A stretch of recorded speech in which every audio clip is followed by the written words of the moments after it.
Greetings, I'm Dr. Karl Nath, the Editor-in-Chief of Mayo Clinic Proceedings, and I am pleased to welcome you to the multimedia summary for the journal's April 2024 issue.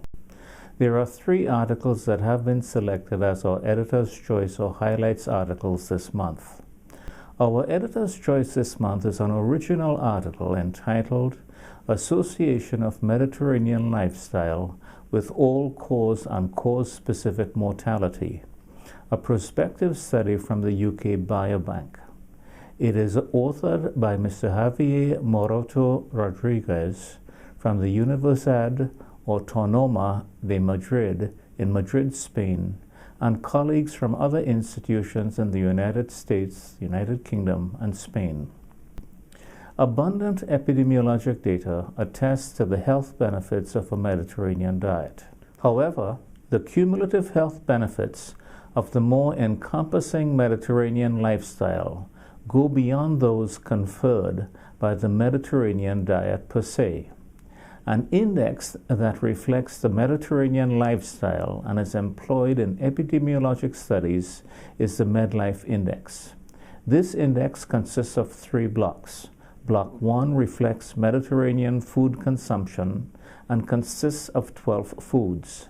Block 2 reflects Mediterranean dietary habits, which include, for example, dietary salt intake and the consumption of healthy beverages. And Block 3 reflects physical activity, rest, social habits, and integration, and conviviality. Moroto Rodriguez et al. Questioned whether the association between the Mediterranean lifestyle and health outcomes also applies to non-Mediterranean populations. These authors addressed this question in a British population and utilized the prospective UK Biobank. Adherence to a Mediterranean lifestyle was assessed by MedLife in more than 100,000 individuals who were enrolled in the UK Biobank. These individuals, between 40 and 75 years old, were without pre-existing cardiovascular disease, CVD, or cancer, and were followed for more than 9 years, the major outcomes assessed being all-cause mortality and mortality from CVD or cancer.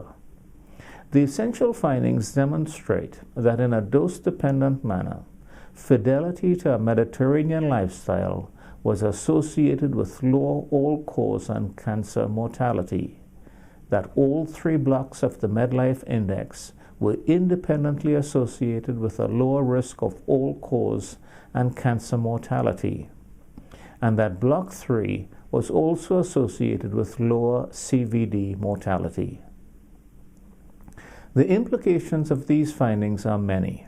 First, certain aspects of a Mediterranean lifestyle may exert greater effects on specific outcomes, as observed by reduced CVD mortality in individuals with greater physical activity, rest, social habits, and conviviality.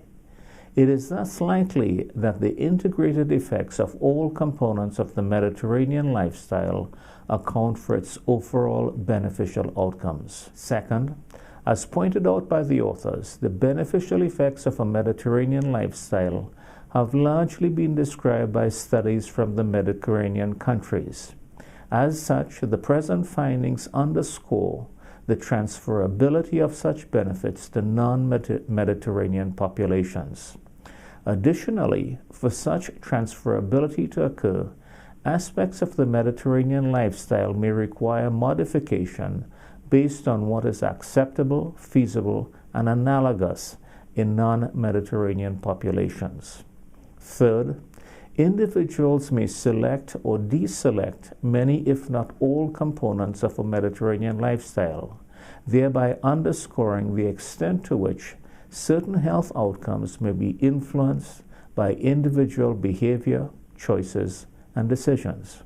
Finally, there is a certain salubriousness that seems intuitive and inherent in components of a Mediterranean lifestyle.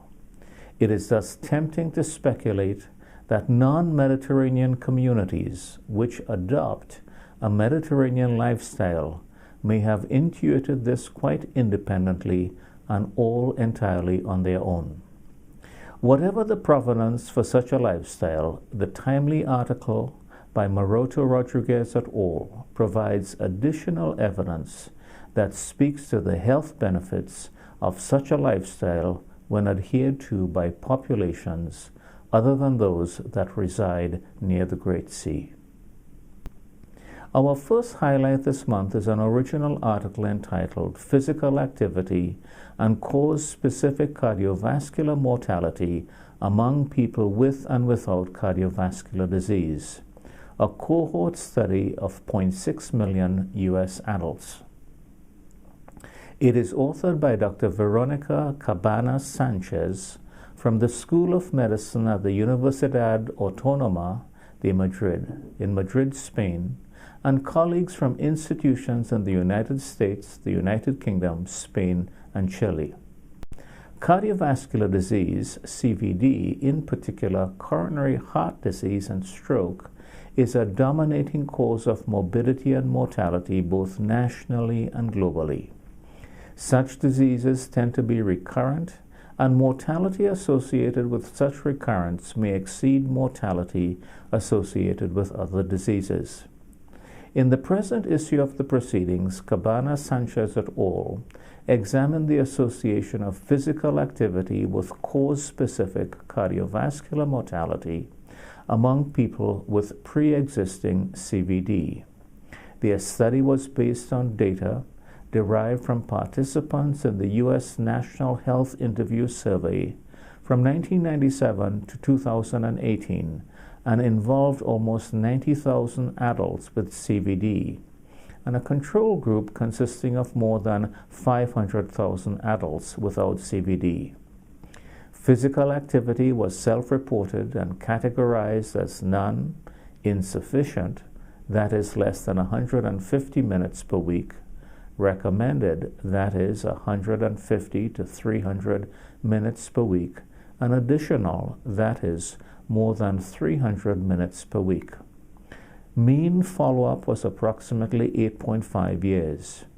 In individuals with pre-existing coronary heart disease, there was a significantly lower risk of mortality from coronary heart disease in those individuals with insufficient, recommended, or additional physical activity compared with those with no physical activity.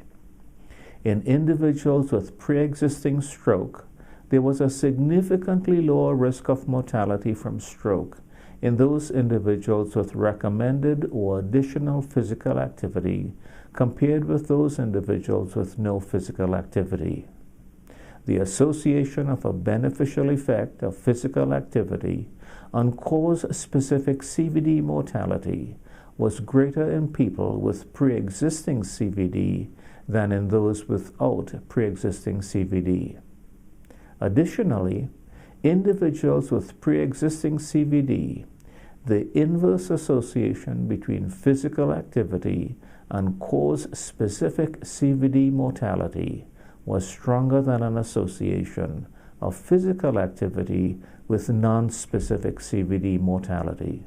The authors suggest that the basis for such protective effects of physical activity may either be indirect, for example, reduction in blood pressure, lipids, inflammation, adiposity, insulin insensitivity, or direct, for example, antiarrhythmic, anti-ischemic, or antithrombotic actions of physical activity, reversal of adverse cardiac remodeling, plaque stabilization, and improvement in endothelial and vascular function.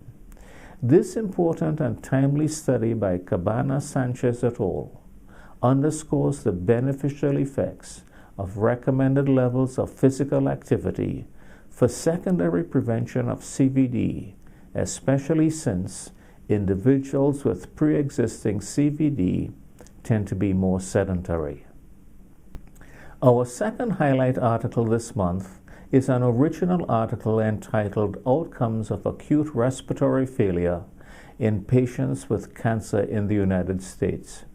It is authored by Mr. Kian Hibati from Mayo Clinic Alex School of Medicine in Rochester, Minnesota, and colleagues from Rochester, Minnesota, Ontario, Canada, and Boston, Massachusetts. Acute respiratory failure may lead to major complications and mortality rates that may exceed 20%. As there is an increasing prevalence of cancer, and improved survival from cancer, and increased hospitalization rates for patients with cancer, Hebati et al. Question the impact of cancer on outcomes from acute respiratory failure. These authors analyze hospitalizations of patients with acute respiratory failure in the National Inpatient Sample Database between January 1st, 2016 and December 31st, 2018. Patients were classified on the basis of a diagnosis of solid organ cancer, hematologic cancer, and no cancer. The sample size was quite large, with almost 9 million patients admitted with acute respiratory failure. Patients with solid organ cancer and hematologic cancer accounted for 8.9% and 2.0% of hospitalizations, respectively. 27.3% and 10.0% of patients with cancer required invasive mechanical ventilation and non-invasive positive pressure ventilation, respectively. Patients with acute respiratory failure and also with cancer, compared with those with no cancer, exhibited increased mortality, increased failure rates with the use of non-invasive positive pressure ventilation, greater length of hospital stay, and higher hospital cost. Additionally, patients with acute respiratory failure and also with cancer were more likely to have acute kidney injury, liver dysfunction, pneumonia, sepsis, and shock. In patients with acute respiratory failure, the occurrence of hematologic cancer compared with solid organ cancer was associated with worse outcomes and an increased risk for acute kidney injury, sepsis, and shock. These associations remain after adjustments for age, sex, and underlying comorbidities. This important study provides needed information on the effect of cancer on outcomes of acute respiratory failure, and as Hebati et al. Aptly conclude, can aid in informing shared decision-making regarding prognosis, and that outcomes related to quality of life should be examined further in prospective studies. You can access these highlights and editor's choice articles free of charge during the entire month of April. Please visit our Mayo Clinic Proceedings website at www.mayoclinicproceedings.org, where you'll find our online-only features and many news stories posted in the News from the Editor carousel on our website homepage based on articles published in Mayo Clinic Proceedings. You will see other free content as well as articles published online in press.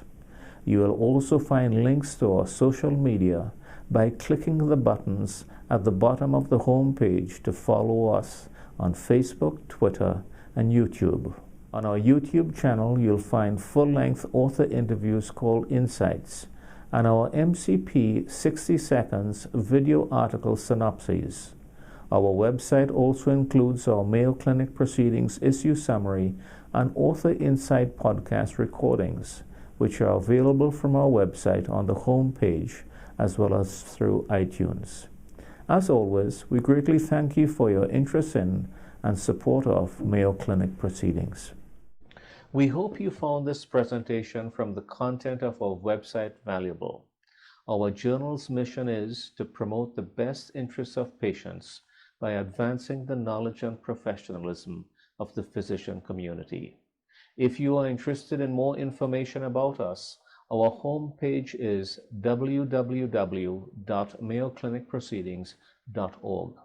There you'll find access to information for our social media content, such as additional videos on our YouTube channel or journal updates on Facebook.